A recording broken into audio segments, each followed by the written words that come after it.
Eu quero render graças nesta noite, primeiramente a Deus, por o qual tem confiado o meu ministério.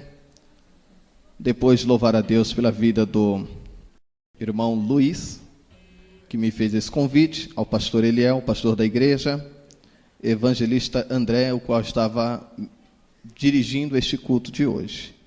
Queridos, me sinto muito alegre, feliz de ver uma igreja que veio aqui para adorar ao Senhor, onde eu tenho certeza de que Deus, Ele tem uma resposta para cada irmão, para cada irmã, independente da tua situação, independente do que você tem passado no dia de hoje, ou na semana que se passou. O que importa é que hoje Deus pode fazer um milagre em tua vida, em nome do Senhor Jesus. Pois bem, tenho pouco tempo e iremos direto ao assunto. Antes de falar um pouquinho sobre a palavra do Senhor, como de costume, quero dizer aos irmãos que hoje estar aqui é um milagre, é uma promessa de Deus, pois sou eu vítima de um grande milagre do Senhor em minha vida. Há 9 anos, fui vítima de um homicídio, e quando esfaqueado até a morte, fui submetido a um instituto médico legal.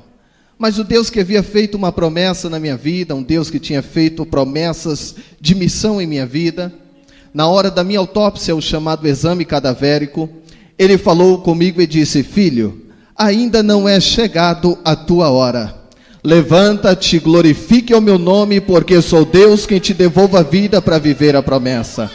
Eu vi poucos que têm promessa de Deus levantar a mão e glorificar ao Senhor. Eu quero dizer para você também que a continuidade das promessas de Deus continuaram na minha vida, após o milagre de ressurreição, por sofrer lesões traumáticas e golpes de faca na medula e na lombar.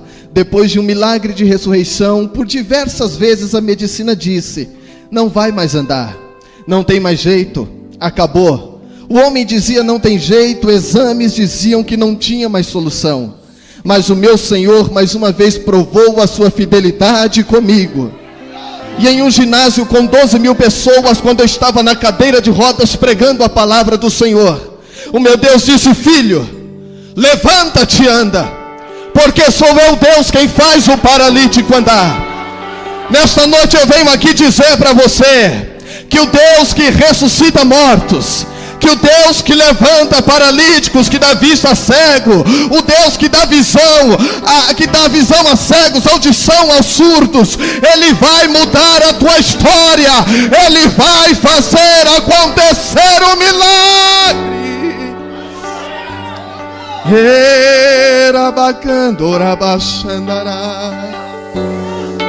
Oh, aleluia.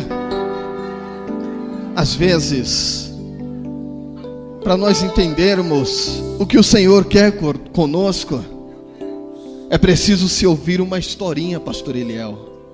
É preciso se ouvir uma parábola, evangelista André. E o que me chama a atenção a respeito de uma palavra que eu ouvi, que eu prego, que eu vivo essa palavra em minha vida, é quando Jesus, Ele estava ensinando a uma multidão, e Ele começa a falar através de parábolas. Ele começa a falar através de histórias. Histórias que serviam-se essas para convencer o pecador. E a Bíblia diz que Jesus, Ele recita uma parábola esta, de uma família de classe média alta, e uma pequena reunião familiar. A parábola esta, contada por Cristo, diz que o filho mais moço se levanta diante da reunião e em alta voz ele diz: pai, reúna todos os bens, reúna todas as nossas riquezas, ações, heranças, reparta em partes iguais e entregue nas minhas mãos o que é de direito meu. Pai, cresci, já conheço as situações da vida, já sei cuidar de mim. O pai olha para o seu filho mais moço e diz: filhinho, eu não posso fazer isso, não. Porque, filhinho, primeiro, você não conhece o poder administrativo. e ainda que eu reúna os bens, as riquezas que temos, e entregue nas suas mãos uma fortuna, você não vai saber administrar, porque você não aprendeu a visão administrativa. Mas a Bíblia diz que o filho, ele não queria ouvir a voz do pai, o seu conselheiro de longas e longas datas. Ele diz: não, papai, existe uma lei, e a lei que existe é para ser cumprida. A lei me dá direito, me dá respaldo de ter nas minhas mãos tudo o que é de direito meu. O pai não tinha uma outra escolha. A parábola, a historinha diz que o pai reúne todos os seus bens, entrega agora a parte daquilo que era pertencível ao seu filho mais moço e diz: está aqui, meu filho. Mas mais uma vez, pastor Eliel, o pai diz: meu filho, não vai. Você não conhece lá fora, você não sabe as adversidades que você pode encontrar lá do outro lado. Oh, aleluia. A história diz que o filho não ouve o pai. Ele pega algumas ações nas mãos, talvez coloque dentro de uma pasta, de uma mala. Ele deixa a sua casa sem sequer olhar para trás, e distancia-se da sua casa para uma terra distante. Agora imagine comigo o pai. Ele fica se martirizando a cada segundo, e talvez perguntando para si mesmo: onde foi que eu errei? Será que eu não soube educar os meus filhos? Aonde foi que eu errei? O pai fica fazendo retrospecto. Aonde foi que eu errei? Aleluia. O filho vai para uma terra distante, uma terra longe. Quando ele entra naquela cidade como um forasteiro, um turista, logo alguém vê um garoto bem vistoso, um garoto muito elegante, é reconhecido como alguém que veio de classe média alta ou de uma família nobre. E agora aquele alguém cheio de interesse se aproxima dele. E eu vou usar o evangelista André. Acredita-se que talvez pudesse ser André o nome do garoto. E o André chega ali na cidade, e quando ele entra, o Luiz, ele se levanta e olha aquele garoto vistoso, tenta se aproximar dele e lhe oferece amizade. Ei, eu percebo que você não é da cidade, veio de longe. O Luiz estava cheio de interesses. Ele viu que era um garoto vistoso, era um garoto que tinha aparência de alguém de uma família nobre. O Luiz oferece ajuda, oferece amizade. E agora André, distante de casa, quando ele recebe um amigo chamado talvez Luiz, ele diz: olha, eu já não estou mais sozinho, encontrei um amigo. Ele agora entrega amizade para este certo Luiz. E agora eles começam a conversar. O Luiz lhe oferece hospedaria. Agora André já está bem instalado, já está bem hospedado na cidade. No dia seguinte, o Luiz vai até a casa do André, bate na porta e diz: André, vamos ter uma festa hoje. E como você é meu amigo, eu quero te convidar para participar dessa festa. Levante-se, erga a cabeça, essa festa vai fazer bem para você. O André aceita o convite do Luiz, vai para a festa. É uma parábola, é uma historinha. Ele vai para a festa, André e Luiz. Quando André chega na festa onde frequentava Luiz todos os dias, ele começa a se alegrar. Prazeres momentâneos, prazeres para a carne. Aleluia. André e Luiz. André deixou a casa do pai, deixou a sua família. Luiz, um garoto perdido, um garoto que agora se aproxima de André por mero interesse. Agora ele vai, talvez lhe oferece uma bebida, e talvez André olhe para Luiz e diz: não, eu não posso beber. Meu pai me ensinou que eu não devo beber. Talvez Luiz diz: mas você não está mais em casa. Isso vai te fazer bem, isso vai te deixar alegre para cima. Talvez André ouve Luiz e bebe um pouco daquela bebida alcoólica. E agora ele vai bebendo. A cada dia que se passava, uma nova festa. A cada dia que se passava, novos amigos, novos prazeres. André agora começa a conhecer as meretrizes. Ele esquece que o dinheiro que ele tem na mão teria que ser muito bem administrado, porque se não fosse, ia falir, ia se perder. E o pai disse para ele, o seu Eliel disse para André: meu filho, você não conhece o poder administrativo. E André se esquece do que o seu Eliel disse, e ele começa a gastar o dinheiro. Ora bacantore baixandarabacalamandaracia. Ele começa a fazer alguns investimentos, talvez em automóveis, atualizando para os dias de hoje. Alguns carros importados, motos, prazeres momentâneos. Mas chega uma hora que o dinheiro acaba. E quando chega ao fim o dinheiro, o André já tinha vendido todos os seus veículos, os seus automóveis. E quando ele estava já sem nenhum centavo no bolso, ele vai até a casa do Luiz. Lembra do Luiz?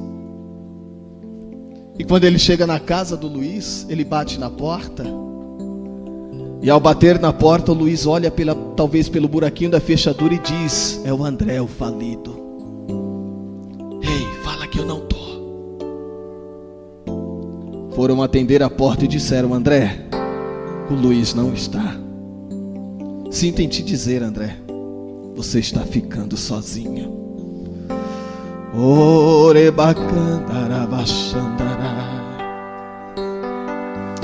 Oh, aleluia, aleluia, aleluia. Espírito Santo do Senhor, chega uma hora que já sem dinheiro, que já sem a companhia do Luiz, André talvez foi buscar as boates para tentar encontrar e reaver os seus amigos. Mas para entrar tinha que ter dinheiro. E o André já não tem mais dinheiro para pagar a entrada da boate. O segurança da boate olha para ele e diz: você já tem a entrada? Ele diz: não, mas eu venho aqui sempre, eu sou uma pessoa que frequento sempre isso aqui. Sem dinheiro você não pode entrar. Lá volta o André de cabeça baixa para casa. Passaram-se dias, passaram-se semanas, passaram-se meses, e o André não reaveu o Luiz. Os seus amigos o deixaram. Mas uma coisa que o André tinha demais, sabe o que era? Orgulho. Olabacandarai. Estou sendo guiado pelo Espírito Santo do Senhor aqui. O Senhor está falando no meu coração que Ele vai quebrar o orgulho de pessoas aqui nesta noite. Oh, aleluia, começa por mim, começa pelo altar. Deus vai quebrar o orgulho de pessoas hoje aqui.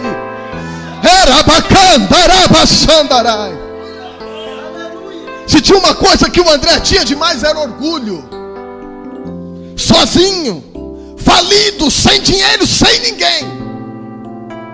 Orgulhoso, ele diz: eu não vou voltar para a casa do meu pai. Não vou. Em uma terra distante estava o seu Eliel, pai do André. Todos os dias, ao amanhecer do dia, ele olhava pela portaria da sua fazenda e dizia: o meu filho vai voltar. Ei, eu posso não acreditar em você. Quem está do seu lado pode não acreditar em você, mas o meu Deus, Ele confia, Ele acredita em você. Ele acredita no teu potencial. Lavacanchoramandarácia. O seu Eliel acreditava no André. Todos os dias ele dizia: ele vai voltar. Ele vai voltar. Um dia o seu Eliel sai para fazer compras. Talvez ele foi comprar alguma coisa para ele, mas toda hora que ele saía, tudo que ele ia fazer, ele se lembrava do André. Talvez ele entra numa alfaiataria, e ao entrar numa alfaiataria, algo bem suave, meu amigo tecladista, deixa Deus te usar. Quando o seu Eliel entra numa alfaiataria, ele se lembra do filho André. E ao se lembrar do filho, ele esquece que ele foi comprar algo para ele e diz para o alfaiate: pegue o seu mais valioso tecido. Pegue este tecido aí esse tecido egípcio que você tem aí. Com ele faça uma túnica, uma roupa linda, uma roupa maravilhosa. Cara, para quem é esta roupa? É para o meu filho. É para o meu filho que andam dizendo por aí que se perdeu e não vai mais voltar. Mas eu acredito que o meu filho vai voltar para casa. Oh, aleluia. O seu Eliel vai até uma sapataria agora. E quando ele chega na sapataria, ele pede ao sapateiro: pegue o seu mais valioso couro que você tem aí, e desse couro faça uma sandália nova, e a mais linda, a mais bela sandália. Talvez o alfaiate pergunte a sua numeração. Seu Eliel diz: não é para mim, é para o meu filho que tem 2 números a menos que o meu. Então faça essa sandália, porque disseram que o meu filho morreu, e se morreu, vai ressuscitar. Aleluia. Oh, aleluia.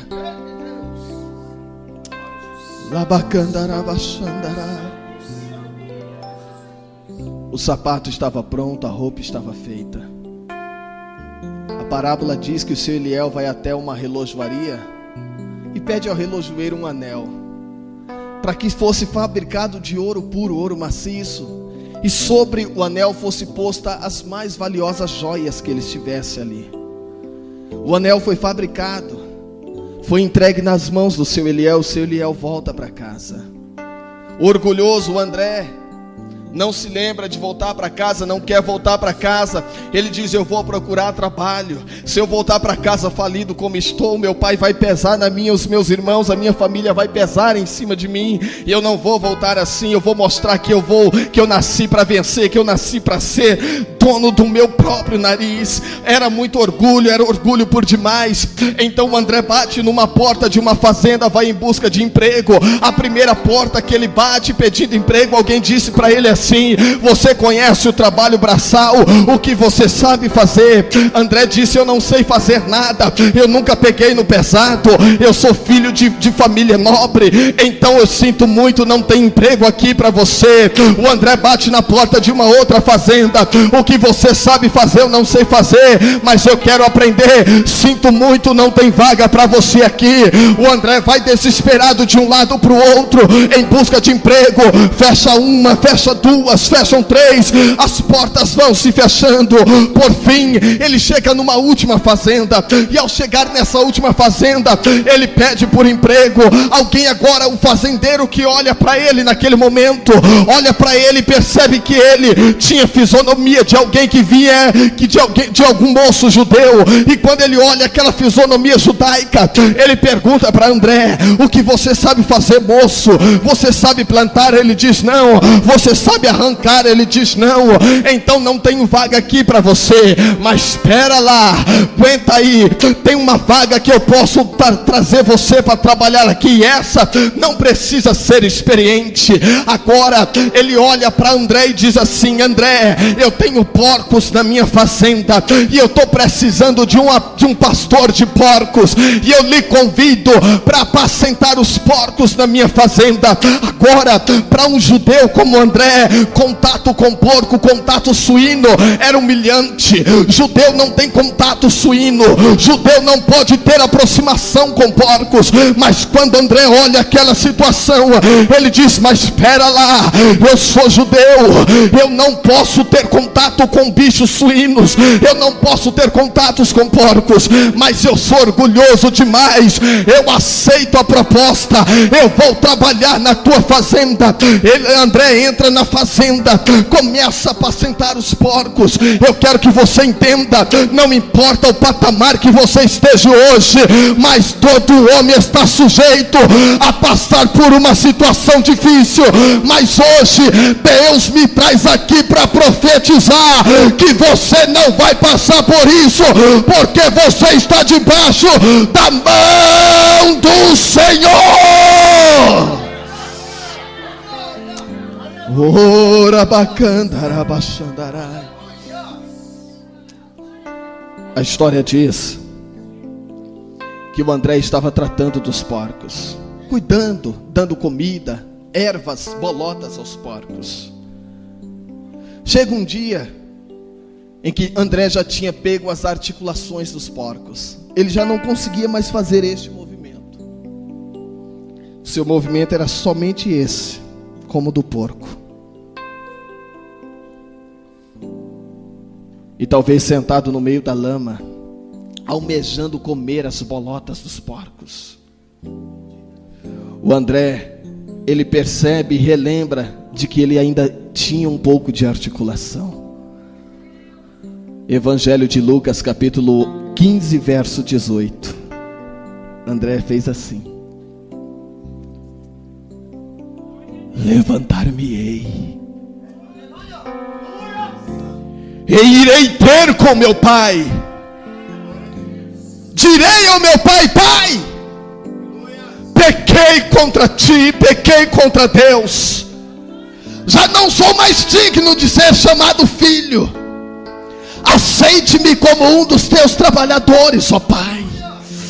Oh, aleluia. Tem orgulho de crente sendo quebrado aqui nesta noite. O orgulho do André foi quebrado naquela noite.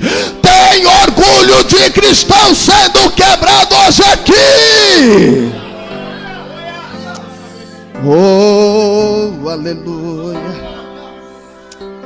Espírito Santo do Senhor. O André volta para casa. E quando ele vem se aproximando da casa do seu pai, ainda que estivesse distante, desfigurado, rasgado, sujo, descalço, barbudo, cabeludo, magro, o pai avista o André vindo lá longe. O seu Eliel levanta. E quando ele se levanta, ele diz: quem é aquele moço? É magro, está sujo, maltratado. Mas espera aí, eu conheço esse andar. Eu conheço esse andar. É o meu filho que se perdeu e está voltando para casa. O seu Eliel vai para a porta da fazenda. Olha o andar baixo, arrependido, humilhante. Ele diz: é ele, é o meu filho, é o meu filho. O seu Eliel abre os braços, o filho vem caminhando, o filho abraça o pai e diz: pai, pequei, reconheço, levante a tua mão para os céus agora e adore ao Senhor.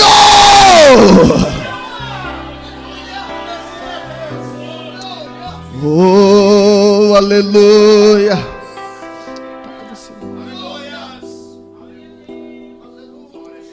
Aleluia. Espírito Santo do Cordeiro de Deus.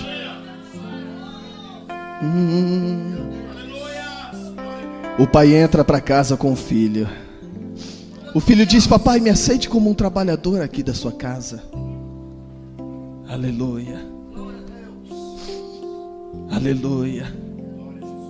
Aleluia. Eu tenho uma notícia de Deus para a tua vida nesta noite. Deus vai te dar roupas novas. Eu estou dizendo isso no mundo espiritual. Ele está arrancando a que foi manchada, a que foi rasgada, e vai te colocar uma roupa nova nesta noite. No mundo espiritual eu quero dizer para você: os teus pés vão ser calçados com novos calçados nessa noite. Você que andava cambaleando, sem forças para caminhar, você vai sentir que hoje você calçou sapato de fogo. Isso é sinal que Deus vai te sustentar na rocha, que é Cristo Jesus. Agora você que vestiu e calçou roupa e calçado novo, levante a tua mão para o céu. O melhor está chegando na tua vida nesta noite. Sobre cada mão que está levantada, Deus está colocando um anel, uma aliança que representa uma nova aliança com Deus. Autoridade, autoridade, autoridade.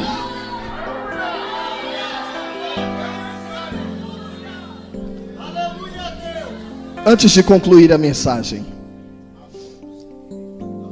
em pouquinhos minutos, eu quero dar um rápido resumo da minha história.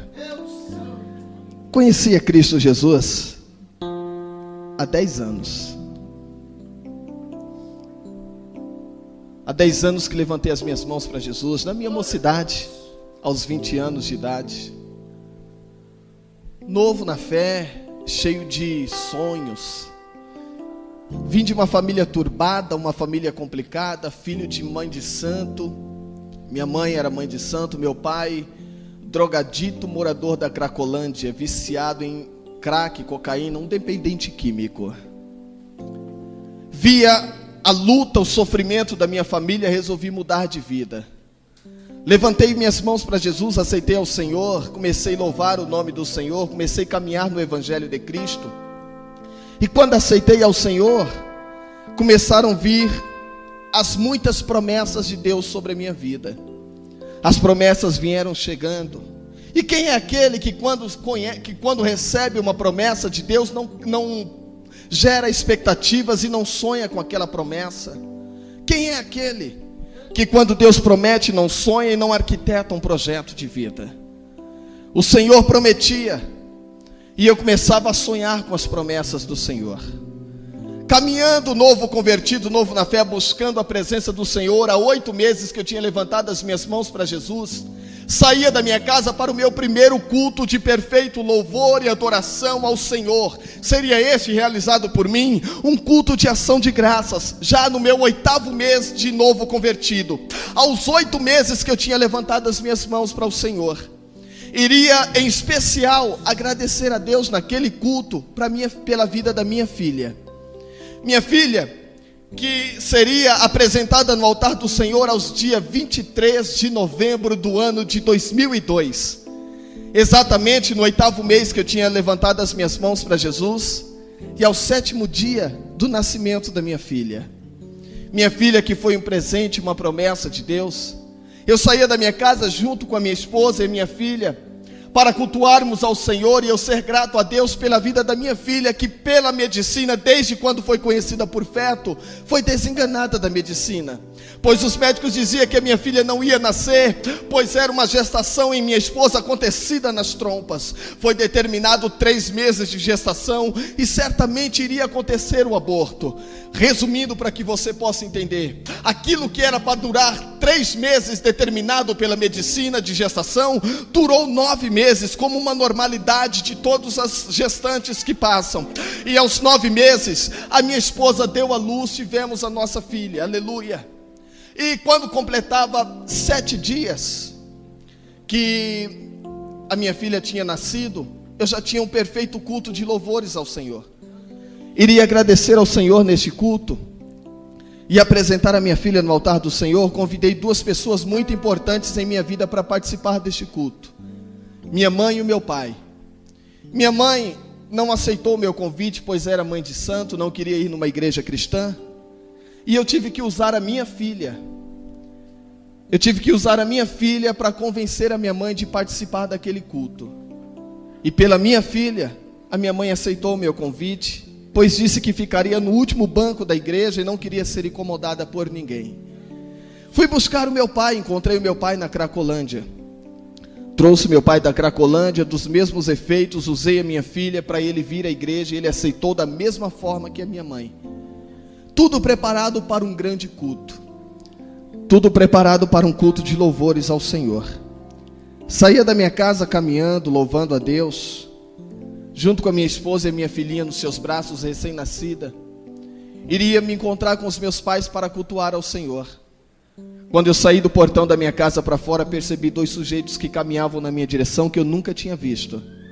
2 indivíduos desconhecidos por mim, desconhecidos por minha família, caminhavam na minha direção com olhos centrados em mim. Continuei caminhando, e ao ver aqueles sujeitos me olhando, cheguei a imaginar que eles me viessem perguntar por alguém, que eles viessem me perguntar por algum endereço ou coisa parecida. Continuei caminhando. Parei numa distância que media aproximadamente 1,5 metro, a distância entre eu e o pastor Eliel. Parado na frente daqueles sujeitos, eu esperei uma pergunta, uma palavra, onde não existiu nenhuma palavra. Assustado, sem tempo de correr. Assustado, sem tempo de gritar socorro, ou de pedir a Deus: Senhor, eu preciso que o Senhor faça um milagre em minha vida. Eu fui surpreso no momento em que um dos sujeitos levou a mão pela cintura e sacou o peixeiro em punho que media aproximadamente entre 14 e 16 polegadas. Aproximadamente este tamanho, a espessura da lâmina. Sem palavras, eu fui apunhalado com o primeiro golpe de faca na altura do tórax, à esquerda do coração, lesando a principal artéria que comanda toda a corrente sanguínea do corpo, transfixante de um lado para o outro. Com o mesmo golpe eu cheguei a sofrer lesão pulmonar. Eu não me suportava mais de pé. Lembro ter caído de joelhos no chão, e de joelhos no chão talvez me existissem 5 segundos de vida para clamar: Deus, não me deixe morrer aqui, salva minha vida, Senhor, faz um milagre. Confesso aos irmãos que não consegui clamar a Deus pela minha vida, pois olhava nos olhos daquele sujeito e enfrentava, e me deparei diante de um cenário diabólico. Eu olhava nos olhos daquele sujeito que, com a faca ensanguentada em punho, friamente, ele levantou a faca na altura da face e lambeu o sangue que estava na faca. Ao ver aquela cena, eu clamei: Deus, tem misericórdia da vida deste homem. Ao clamar a Deus pela vida daquele que me agredira, eu caí desfalecido com a face sobre o chão. Desacordado, eu fui golpeado por mais 2 vezes nas costas, atingindo lombar, atingindo medula. Ao 7º dia de ter dado à luz, a minha esposa presenciou o crime. A dieta acabou-se, o resguardo se foi. Aleluia. Naquele momento eu estava debaixo das mãos do Senhor. Era só Deus para fazer um milagre acontecer. Pelos vizinhos, os vizinhos viram, chamaram a polícia. Eu fui socorrido pela polícia, levado a um pronto-socorro. E quando cheguei no pronto-socorro, na emergência médica, retomei a consciência e ouvi quando o médico disse: não tem jeito, ele não vai sobreviver, não temos recursos, não temos médicos, não há possibilidade de vida, não tem jeito. Uma porta se fechava. Do pronto-socorro, eu fui levado a um hospital. Ao chegar no hospital, eu precisava de um médico, um suposto cirurgião cardiovascular. E no hospital que eu fui levado não teria o suposto médico. Pela 2ª vez eu fui desenganado da medicina e ouvi dizer: não tem jeito, ele não vai sobreviver, não temos recursos, não temos médico. Do 2º hospital a um 3º hospital. No 3º hospital, as mesmas palavras: não tem jeito, não tem médico, não há o que fazer. Do 3º hospital para um 4º hospital. No 4º hospital, o Hospital Regional de Osasco. Entrei na emergência médica, e na emergência médica já foi dito: não temos médico aqui que possa fazer a cirurgia nele, não tem jeito. Era mais uma porta se fechando, mas o hospital dizia: não tem jeito. Oh, aleluia. Um médico que entrou de plantão, na troca de plantão, ele acompanhou a minha história. Sensibilizado com a minha história, ele foi procurar saber onde teria o suposto médico para me operar. Encontrou um médico. Esse médico estaria na Zona Leste, Hermelino Matarazzo, de plantão no hospital de Hermelino Matarazzo. Sensibilizado com a minha história, foi em busca de ajuda alguém que pudesse me transferir para o hospital. Foi pedir auxílio ao hospital, entrar em contato e acionar o helicóptero Águia da Polícia Militar. O helicóptero Águia da Polícia Militar pousa no heliponto do hospital. Estava tudo preparado para uma quinta remoção, mas espera aí, numa aeronave não se podia me transferir de helicóptero, porque na aeronave não se há espaço para ressuscitar caso houvesse uma parada cardiorrespiratória. O médico então disse: é o risco que temos que correr, o trânsito não vai dar para chegar lá a tempo, marginal carregada, radial leste carregada, é difícil chegar lá por terra, então vamos pelo ar, é o risco que teremos que correr. Enquanto o helicóptero aguardava pela minha remoção, me colocaram numa maca adequada, viatura aérea, corriam comigo em meio aos corredores do hospital, a caminho da aeronave. Antes de chegar no helicóptero, algo diferente começa a me acontecer. Um frio, pastor Eliel, um frio forte, sombrio, assustador, aterrorizante, um frio desesperador. Eu senti esse frio no meu corpo, como se fosse lâminas de navalhas afiadas cortando a minha carne a cortes profundo. Era assim que eu sentia esse frio. Eu posso ir mais além sobre esse frio. Era como se fosse por injeções, injetado nas minhas veias, causando obstrução e chegando a congelar a cada corrente sanguínea do meu corpo. Era o espírito da morte. Há relatos, há testemunhos que diz que a morte é fria, que a morte é gelada. Eu sou testemunha viva em dizer: a morte é fria, é gelada, é sombria, assustadora. O espírito da morte tocava no meu corpo. Naquele momento do frio desesperador, nos corredores do hospital, eu estava passando por uma sequência de paradas cardíacas. Foram totalizadas 8 paradas cardíacas. A luta dos médicos para me dar a vida, para tentar me reanimar. Todos os recursos foram utilizados, evangelista André, choque, adrenalina, todos os recursos. Mas depois de uma 8ª parada cardíaca, pastor Eliel, o médico dá uma notícia para minha sogra, a minha sogra que me acompanhava dentro da ambulância, que me batia, me esbofeteava na hora das paradas cardíacas e gritava dizendo: não morre meu filho, não morre, resista, acorda, ser forte, não morre meu filho. Ela me chamava de filho, e o médico, acreditando que a minha sogra fosse a minha mãe pelo fato de me chamar de filho, ele se aproxima e diz: mãe, se acalma, mãe, se controla. Aleluia. Oh, aleluia.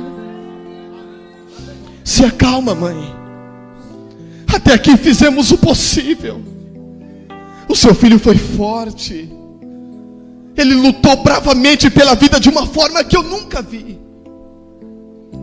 Mas infelizmente, mãe, ele não resistiu. É muito difícil para mim dizer isso como médico, mas eu tenho que dizer: perdemos ele. Providencie os documentos que o seu filho acaba de entrar em estado de óbito. Não tem mais jeito. Oh, aleluia. Aleluia. Eu fui levado ao necrotério do hospital. Do necrotério, eu fui transferido para o Instituto Médico Legal. No IML eu fui congelado na câmara fria. A minha sogra foi espalhar a notícia: o Aguinaldo morreu. Acabou. Aquilo que seria um culto de ação de graças, onde eu acreditei que mamãe e papai iriam se render a Cristo, já não ia mais acontecer.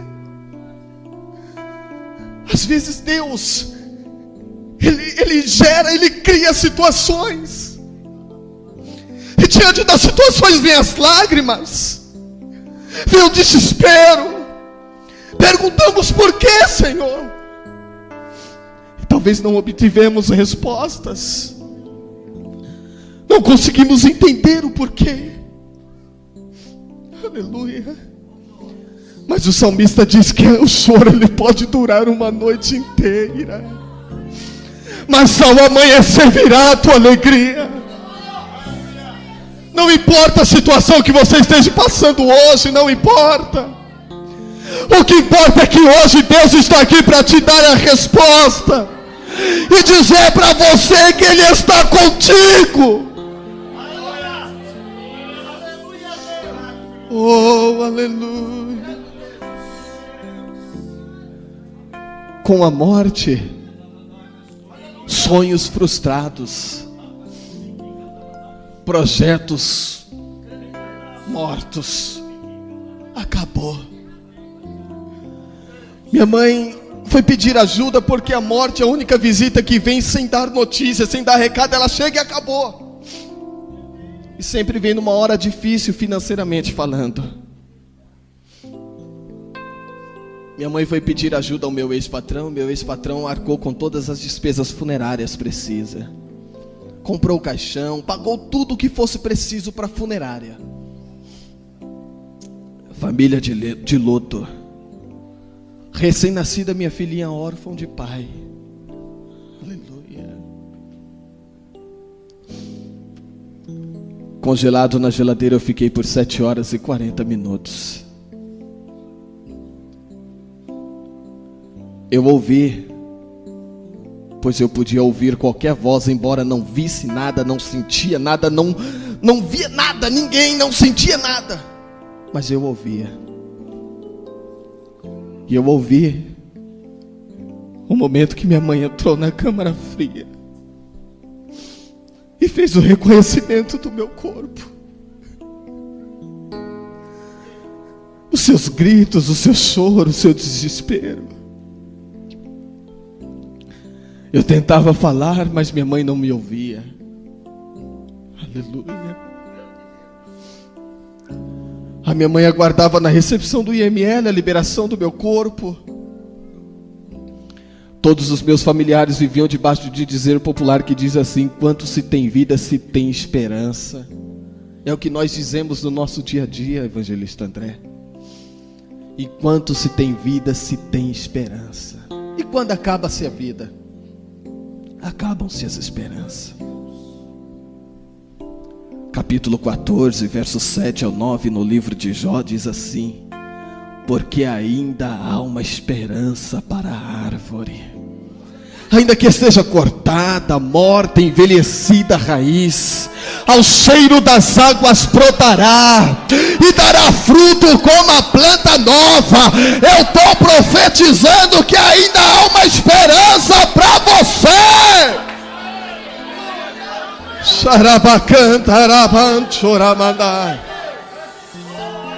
Oh, aleluia, aleluia, aleluia, aleluia. Labacauere mandará, manchere managas, iere manauere gastuite managasseriana, alamanagasore managassandará. Oh, aleluia, oh, aleluia.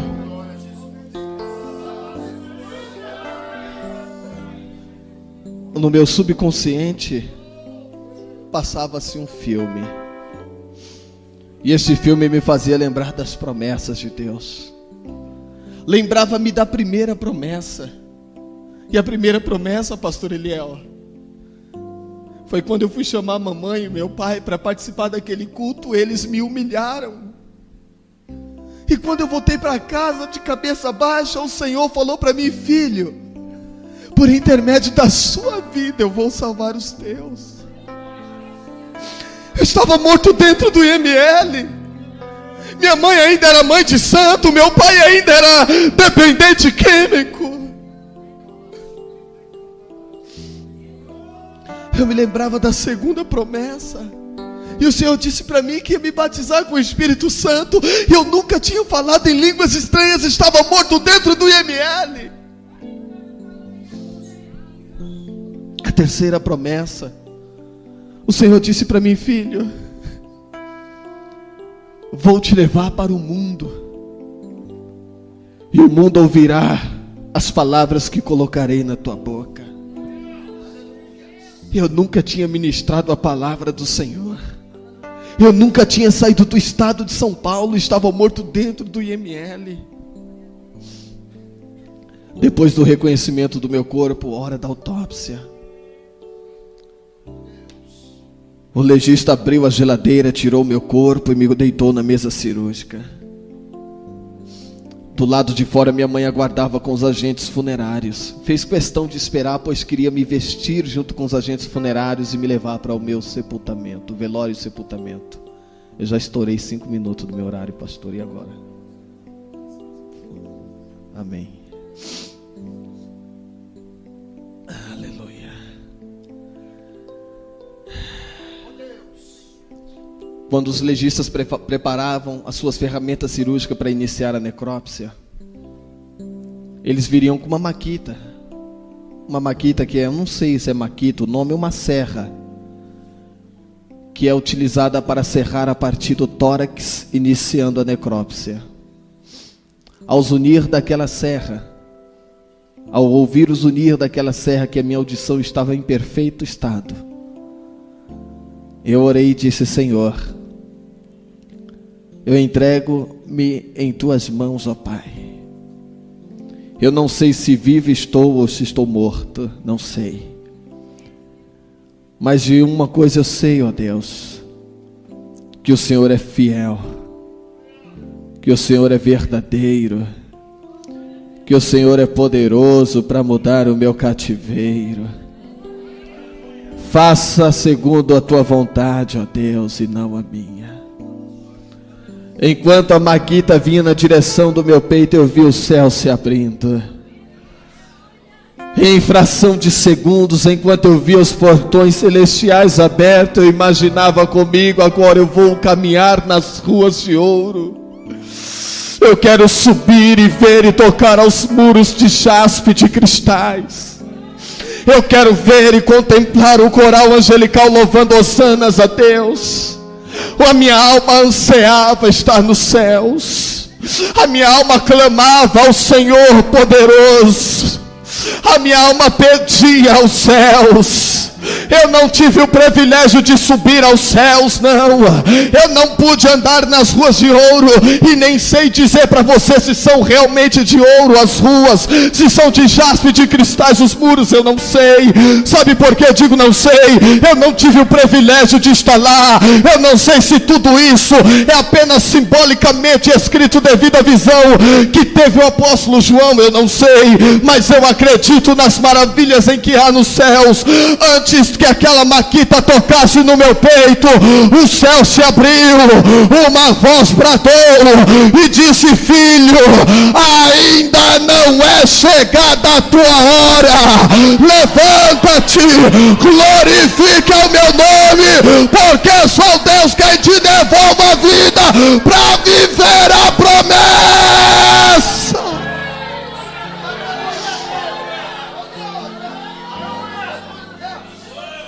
Ora bacana, arabaxandará.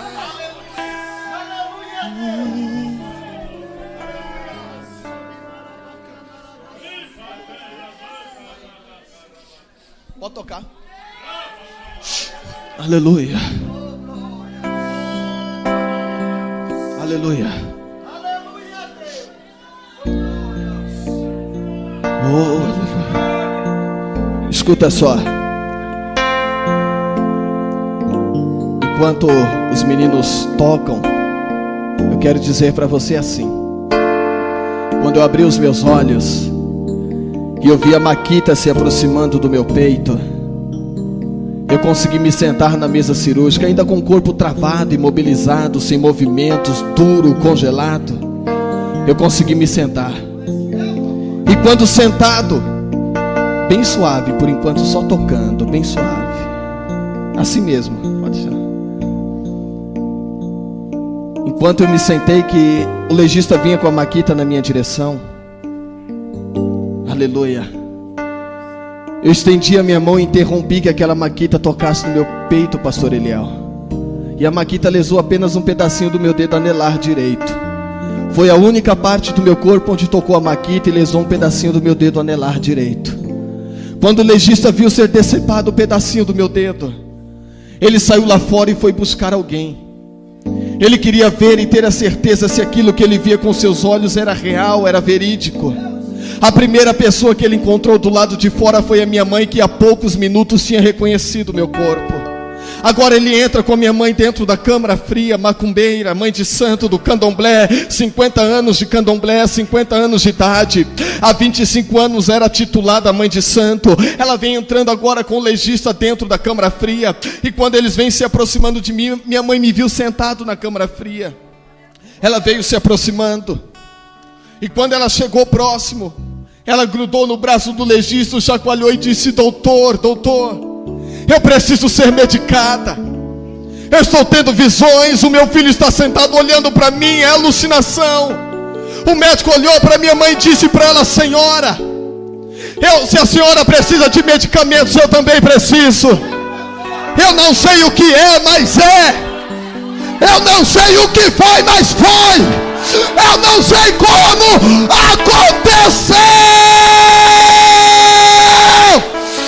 Era bacana, era baixandará.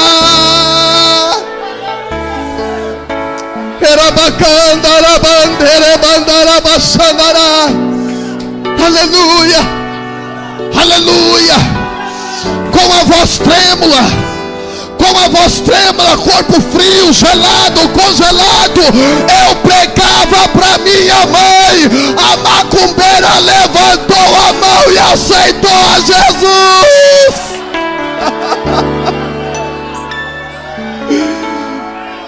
Era bacana, era bacana.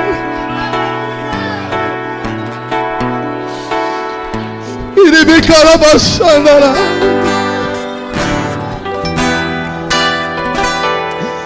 A tua família pertence ao Senhor. A tua família pertence a Cristo. Tudo isso porque no seu coração hoje vai nascer o desejo missionário. Era bacana, era bacana. Foi preciso passar no vale da sombra da morte. Foi preciso morrer. Foi preciso ser esfaqueado para ver uma macumbeira ajoelhar e gritar: eu quero aceitar a Jesus. Foi preciso passar no vale da sombra da morte para ver um dependente químico de 49 anos de idade levantar a mão, aceitar a Jesus e hoje ser pregador do Evangelho de Cristo.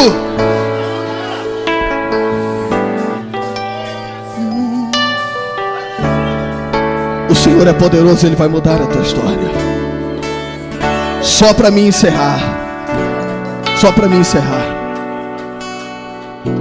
do hospital, ou da câmara fria do IML, eu fui levado a um hospital. No hospital eu fui induzido a um coma. E naquele coma eu dormi por 72 horas. Naquele mesmo hospital me deram um nome. E o nome que eu trago comigo hoje como marketing é o morto-vivo. Passei por diversas cirurgias, transfusão de sangue. Aleluia. Fiquei 68 dias na UTI, correndo o risco de morrer, segundo a medicina. Saí da UTI, fiquei mais 10 dias hospitalizado no quarto, totalizando 78 dias de internação. Tive alta, voltei para casa. Agora pastor Eliel, carregado no colo. Aleluia, aleluia. Com toda a tragédia, tive medo de voltar para minha casa, uma casa que eu construí na área verde. Comprei o terreno, construí, esforço, suor, dignidade, foi tudo fruto do meu trabalho. Morei nessa casa 45 dias, o suficiente para me acontecer tal tragédia. Com traumas, com medo, eu, minha esposa, minhas filhas abandonamos a casa e não voltamos mais. Fomos morar de favor. Agora quer ver ser humilhado? É depender de parentes, é depender de ajuda de pessoas que você não conhece. Oh, aleluia. Eu digo para você que morrer não é ser provado. Não é. Não é. Estar paralítico não é ser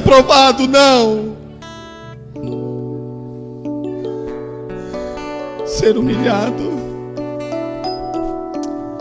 Oh, aleluia. Retornei ao médico, carregado no colo. Eu perguntei ao meu médico: doutor, eu posso andar de novo? Quanto tempo mais eu vou ficar sem andar? O médico, junto com o psicólogo, disse para mim assim, que eu tinha um grande privilégio de ter conhecido o outro lado da vida, mas que eu tinha sido lesado na lombar e na medula, e por então eu não ia mais andar. Eu fiquei paraplégico. Ganhei de presentes uma cadeira de rodas, e desenganado da medicina, eu ouvi dizer por diversas vezes: não tem mais jeito. Oh, aleluia. Consegui sair da humilhação de familiares, de parentes. Loquei uma casa com o mínimo dinheiro que eu ganhava de um auxílio doença do INSS, no valor de R$192. Aluguei uma casa de 170, onde me restaria 22 para as demais despesas de casa. Comecei do zero, do nada. Ganhei um colchão que dormia eu, minha esposa e minha filha no chão. Um fogãozinho de 2 bocas, 2 panelinhas, e a nossa louça era potinhos de goiabada. Era o que tínhamos, e era dali que iríamos iniciar a nova etapa de nossas vidas. Fui morar numa casa, Evangelista André, que para chegar ao nível da rua tinha que subir 65 degraus de escada. Agora você é paralítico, cadeirante, não dá para subir, não dá. Fiquei 1 ano sem contato com a sociedade. Fiquei 1 ano sem visita de ninguém. Eu tinha uma liderança, eu tinha um pastor, eu tinha uma igreja, pastor Eliel. E em pouco tempo de convertido eu aprendi, aleluia, eu aprendi que o presbitério da igreja ficou incumbido de visitar os enfermos, ungir com óleo e orar por cura. E por que comigo não? Por quê? Porque comigo não era assim. Cadê a minha igreja? Cadê o meu líder? Oh, aleluia. Caí em depressão. Depressivo, eu não tinha vontade de comer. Eu já não tinha mais vontade de viver. Aleluia. Fui ficando debilitado. Cheguei a pesar 39 quilos numa cadeira de rodas. Chegou uma hora que eu já não aguentava mais. Eu cheguei no meu limite.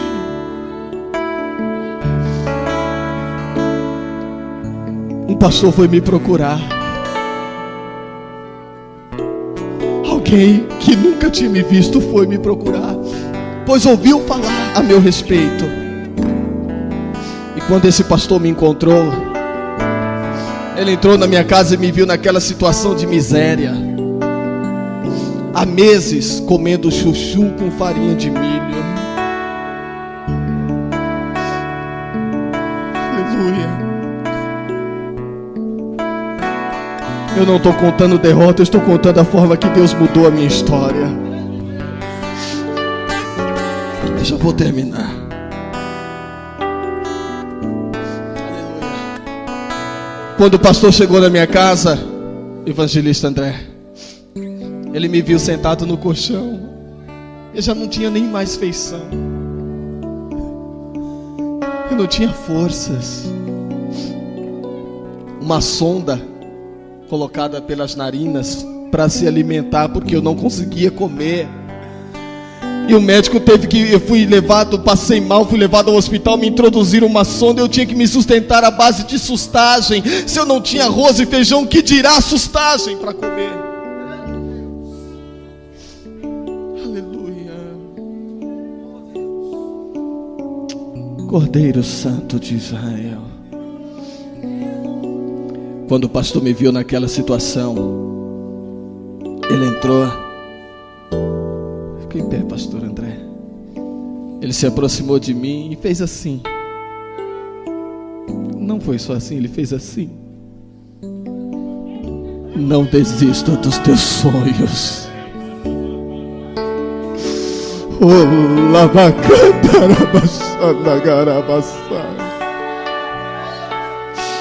Será que você pode fazer isso com quem está do teu lado agora? Será que você pode ser voz profética, abraçar e profetizar e dizer: não desista dos teus sonhos? Você pode não estar se importando, mas esse abraço pode ter um grande valor. Eu tinha 1 ano e 2 meses sem visita de ninguém. 1 ano e 2 meses sem um aperto de mão, sem um abraço amigo, cheio de depressão. E naquele dia aquele abraço foi tudo. Esse abraço é tudo. É o Senhor quem te abraça. É Ele quem te abraça.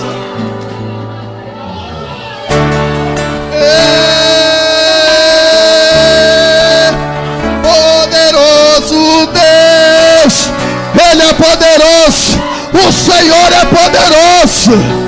Oh, Rabacanda, Rabachandarai. Se a sua alma anseia por Cristo, Ele vai visitar-te.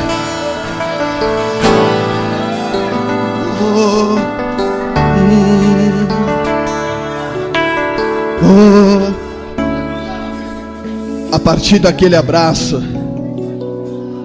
encerro aqui dizendo, a partir daquele abraço, o pastor me fez um convite. E por ter ouvido falar da minha história pelo legista que era seu amigo, ele me convidou para ministrar e testemunhar o milagre que Deus havia feito em minha vida. Marcamos uma data, marcamos um culto. Eu expliquei toda a minha situação para ele, falei que não estava em comunhão com a igreja há 1 ano, porque o meu pastor não tinha ido me buscar para ir para a ceia. Enfim, ele disse: não é a sua culpa. Mesmo assim, eu quero que você vá testemunhar o que Deus fez. Aceitei o convite, marcamos a data, e na data programada o pastor disse: às 16 horas de tal dia eu venho te buscar. Às 11 eu estava pronto, ansioso, aquela ansiedade, não via a hora. Revirei o meu guarda-roupa para pegar a minha melhor roupa, pastor Eliel. E meu guarda-roupa era uma caixa de ovos, Saito. Era uma caixa de ovos onde ficava a minha roupa, da minha esposa e da minha filha. Tudo que tinha estava ali dentro. Revirei e peguei a melhor roupa, uma calça de moletom branca, toda pintadinha de cera vermelha, era a melhor que eu tinha. Um pijama do hospital, e por cima do pijama um casaco que faltavam os 3 botões superiores. E era inevitável não ver a cruz imensa do hospital no pijama, escrito Hospital Regional de Ermelino, Matarazzo, São Paulo. Era o melhor que eu tinha. O meu calçado, um chinelo Ipanema azul, amarrado com correias, com tirinhas de pano nas correias, envolvendo o tornozelo para não cair do pé, porque o pé não tinha movimentos e não conseguia segurar nem o chinelo. O pastor foi me buscar às 16 horas como programado, e quando chegou me viu e disse: você ainda não está pronto, Aguinaldo? Eu falei: pastor, eu só tenho essa roupa. Mas por que você não me falou? A Bíblia diz que nós devemos contar as nossas necessidades aos santos. Tudo bem, vamos assim mesmo. Me pegou no colo, subiu 65 degraus de escada, me pôs no carro, desceu, pegou minha cadeira de rodas, desarmou, colocou no porta-malas do carro e fomos ao evento. Confesso aos irmãos, imaginei que eu iria numa igreja bem pequenininha, simples, humilde. A minha estimativa de público era de aproximadamente 20 pessoas, o que eu esperava. Cheguei no local programado, um ginásio, pouco maior que o ginásio da Portuguesa. 12.500 pessoas dentro do ginásio. Aleluia. Quando eu vi aquela multidão, eu pensei que ficaria na plateia. O pastor subiu para a tribuna junto com os doutores, falou ao ouvido de um dos obreiros. Os obreiros desceram, levantaram-me com cadeira de rodas e todos me levaram para o local de destaque. Sabe o que eu quero dizer para você? Deus não quer te ver no anonimato. Deus, Ele quer mudar a história da tua vida. E tudo isso vai começar através do dia de hoje, que vai acender no teu coração a visão missionária. Naquele momento que eu fui levado ao altar, o culto rolava, os conjuntos cantavam, orquestra, louvores, oportunidades. Por fim, para mim encerrar, foi me dada a oportunidade como mensageiro da noite. O pastor pegou-me e trouxe com a cadeira de rodas até o lado do púlpito, deu o microfone na minha mão e percebeu a minha timidez. Quando eu peguei o microfone, eu nunca tinha ministrado, nunca. Eu comecei a tremer e bater o microfone no dente. Toda hora batia, pá, pá. O pastor viu a minha timidez e a voz que não saía, sussurrou em meu ouvido e disse: Aguinaldo, não se intimide, porque hoje fois escolhido para ser porta-voz de Deus para este povo aqui.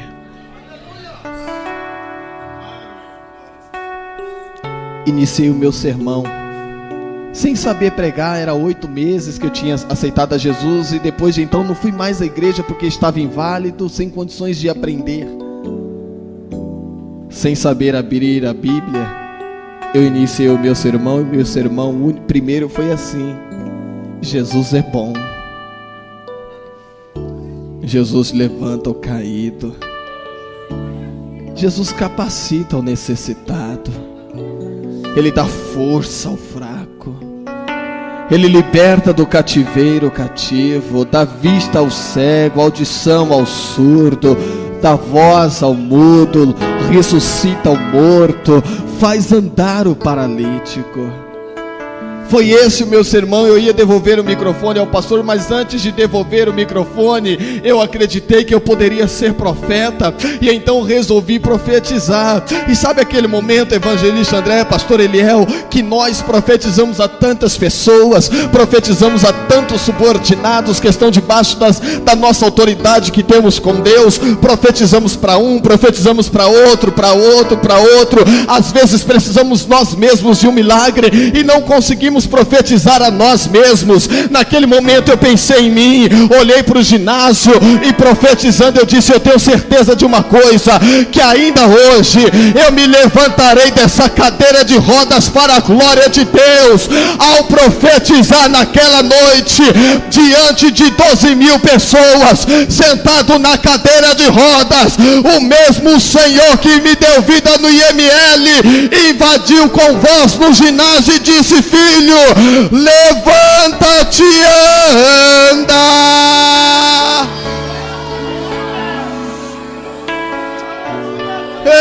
Erabacanda, rabacere mandará, rabacanchore mandará, baçandará. Eu fiquei de pé, e quando eu fiquei de pé, eu tentei dar o primeiro passo, mas não saiu. E quando eu estava de pé, parecia tão perfeito, nunca foi tão perfeito, parecia meses de ensaio. Eu me levantei e o ginásio de uma única vez, todos, de uma única vez, nunca foi tão perfeito. Todos esperavam agora a minha reação. Eu tentei mais uma vez o primeiro passo e não saiu. Curvei minha cabeça e fiquei por 3 minutos de cabeça baixa, dizendo: Senhor, eis-me aqui. Deus usou o menor, melhor dizendo, a menor, uma criança. Eu quero que você entenda a perfeição. Um bebê de colo. Ana Carolina, idade 10 meses. Saía do colo o bebezinho, pisava seus pezinhos tão pequenos na quadra do ginásio e simplesmente aprendeu a andar. Ela veio andando tão perfeita. A mãe tentou segurar, mas viu tanta perfeição e deixou a criança. Ela caminhou até a frente do altar. Ela parou na frente do altar, levantou a sua cabecinha para o alto para me olhar dentro dos olhos, e com apenas um gesto ela me disse tudo o que eu precisava ouvir. Com apenas um gesto ela me disse tudo que eu não estava ouvindo ainda. Ela levantou a sua mãozinha na minha direção e disse assim: vem.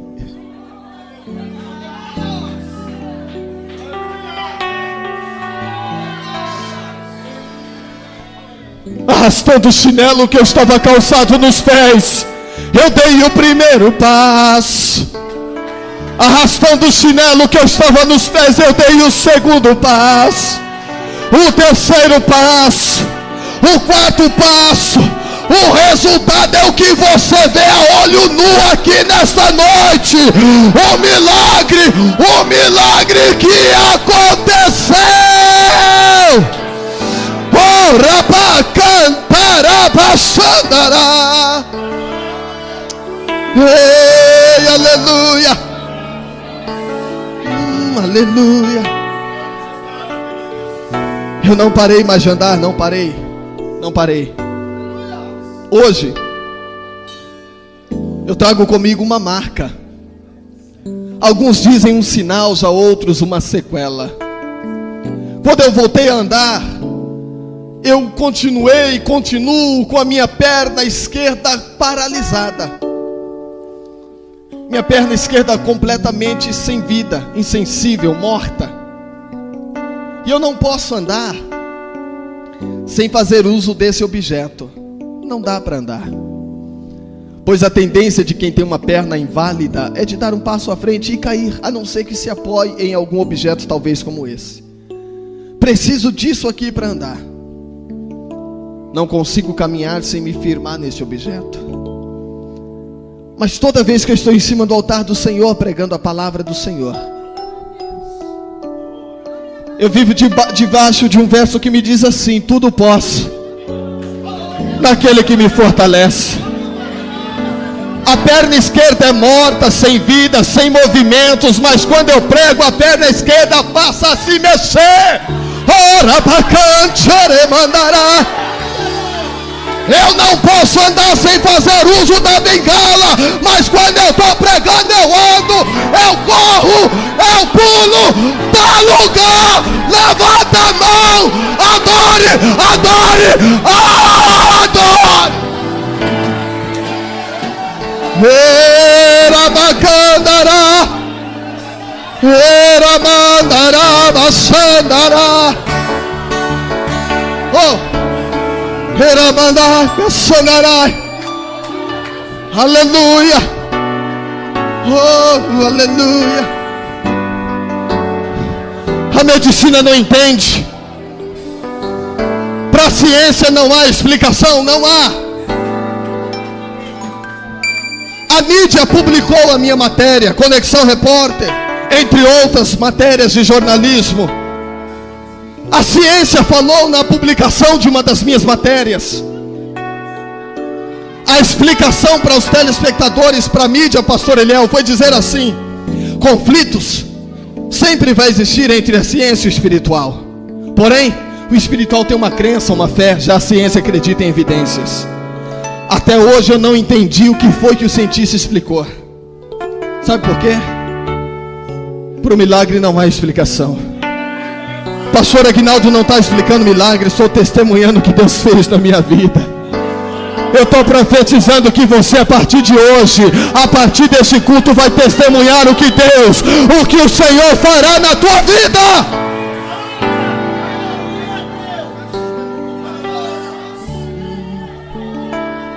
Um dia o Senhor disse assim: vai viajar o mundo. O mundo, ainda não. Mas me sinto tão honrado, tão privilegiado, tão... Aleluia. Sabe por quê? Eu já fui a diversos países pregar a palavra do Senhor, porque o Senhor me levou. França, Espanha, Itália, Portugal, Alemanha, Suíça, Munique, Inglaterra, Chile, Uruguai, Argentina, Paraguai, Bolívia. Cruzei todos os estados brasileiros. E hoje, aqui na Assembleia de Deus, no João 23, profetizando na minha e na tua vida, que o Senhor abre os horizontes, faz nascer no seu coração o desejo pela missão. Aleluia.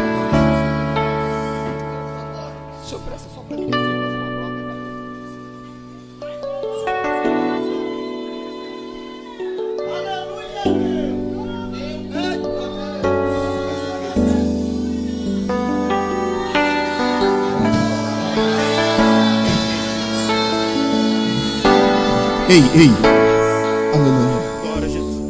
Só para me encerrar. Sempre por onde eu passo, eu faço uma prova do tamanho e poder de Deus em minha vida. Muitas pessoas se assustam, muitas pessoas gritam, e não posso ir embora sem deixar de fazer isso aqui. Luiz já sabe como que é. E deixa eu ver se eu encontro alguém forte. Acho que vai ser o pastor Eliel mesmo.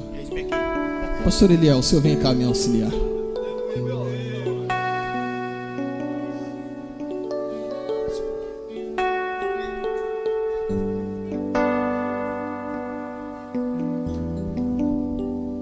Eu chamei o pastor Eliel, que ele é um dos menores aqui da igreja, né? A minha visão é tão excelente que eu olho para ele, eu já sei o peso, 68 quilos. Quando era solteiro.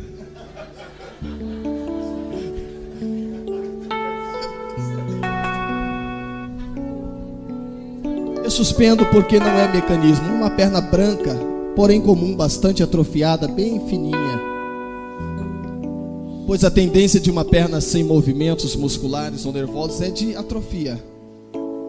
Se eu pedisse ao pastor Eliel que chutasse a minha perna, poderia me haver uma fratura óssea. Agora, uma fratura óssea no membro sem vida, para mim não é legal. Sim ou não, pastor? A parte mais resistente da minha perna é o meu pé. E no meu pé eu já aguentei peso. Já foram mais de 5.500 homens pesados que fizeram esta prova. Pessoas com até 160 quilos dobraram o peso e fizeram o que o pastor Eliel vai fazer aqui agora. Em cima do meu pé. O senhor tem total liberdade de pular. Sim, pastor.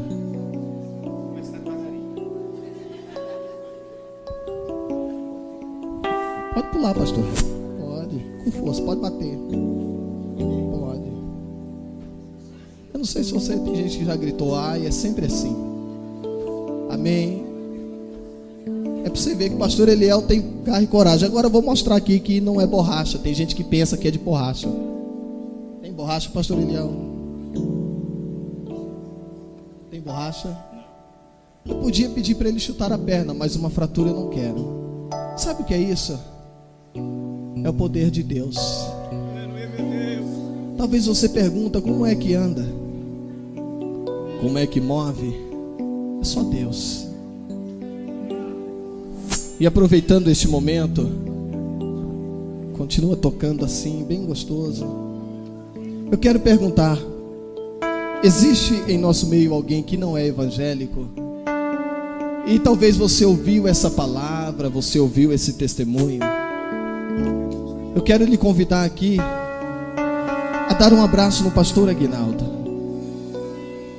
E com esse abraço, eu quero dizer para você que Jesus lhe trouxe aqui para mudar a sua história.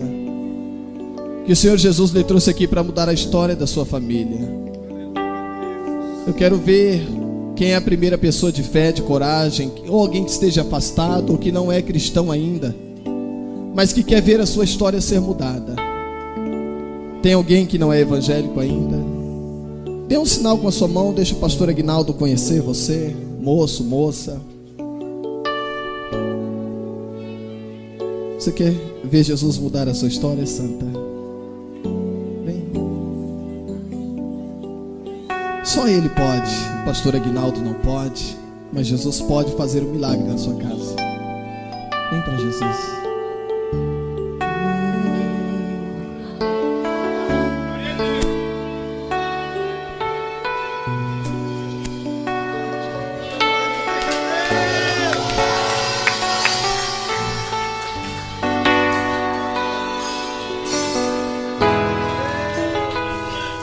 Segunda pessoa, você, moça, vem.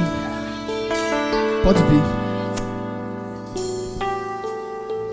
Oh, aleluia.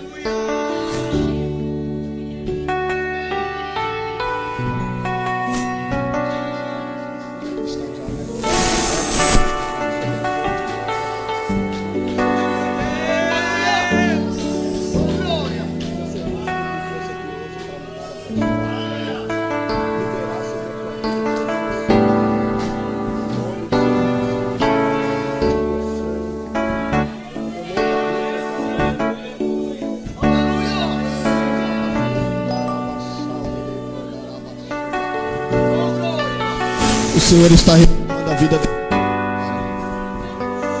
O Senhor está te renovando, está te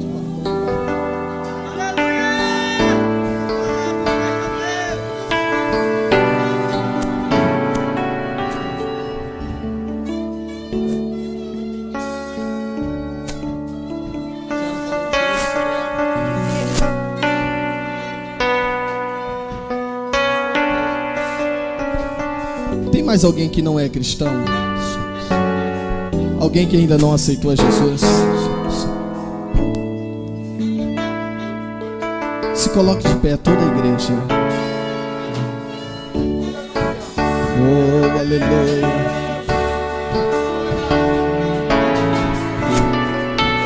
Aleluia.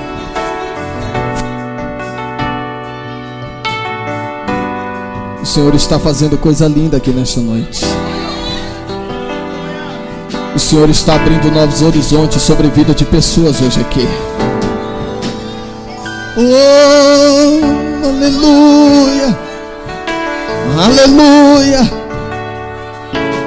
O Senhor está abrindo horizontes de pessoas hoje aqui. Cadê a moça que precisa de oração? Cadê ela? Eu vou até ela.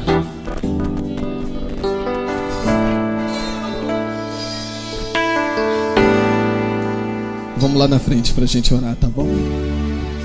Pode caminhar. Aleluia. Deus está fazendo milagres hoje aqui.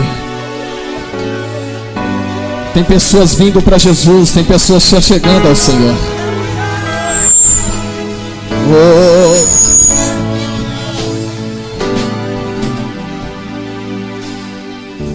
Escute só o que eu vou falar para você. Às vezes Deus, Ele gera situações, pastor, e a gente não consegue entender. Eu vou dizer isso aqui hoje, eu não disse em lugar nenhum ainda. Desde o dia 23 de dezembro que eu não vejo minha filha, minha esposa, estão desaparecidas. Só Deus sabe como está a minha estrutura nesse momento.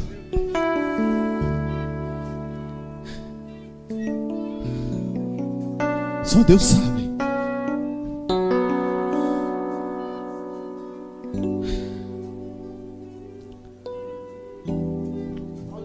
Tem sido difícil.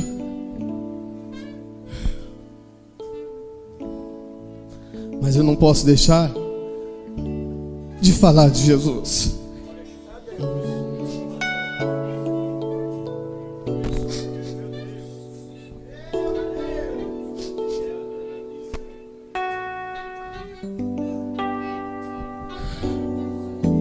Então peço a você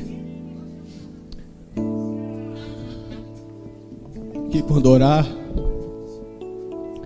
presente o pastor Aguinaldo, a família.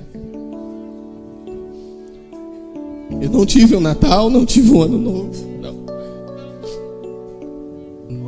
Estou tendo pesadelos grandes, mas continuo cumprindo as minhas agendas.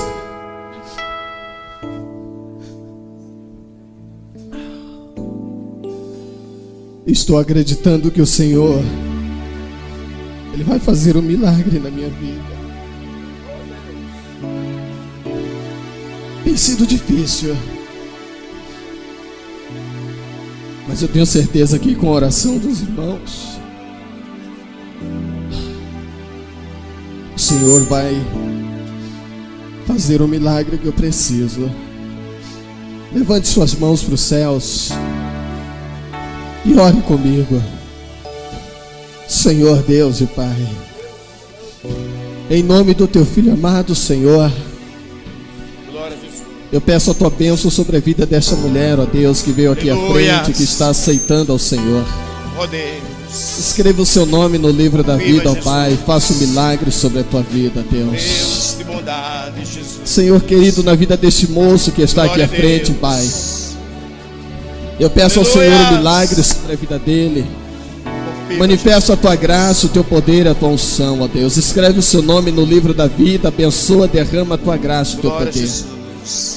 Papai querido, Eu ministro, ó Deus, a bênção de cura sobre a vida desta mulher, ó Pai. Eu declaro e profetizo sobre a vida dela toda sorte de bênção e de vitória, ó Deus. Pai, sobre a tua igreja, Senhor, eu rendo graças e louvores. Eu acredito, ó Deus, que o Senhor está fazendo milagres sobre a vida de todos que estão aqui presentes. Papai, eu não sei onde está minha esposa, não sei onde está minha filha. Mas eu quero pedir ao Senhor, ó Deus, proteja, guarde. Oh, aleluia. Meu Deus, eu confio em Ti, Senhor. Aleluia. Eu confio no Teu poder, eu confio na Tua presença, na Tua graça. Obrigado, Senhor, por tudo que o Senhor tem feito em minha vida. Obrigado, Deus. Obrigado, Senhor. Obrigado, Deus. Senhor, obrigado. Aleluia.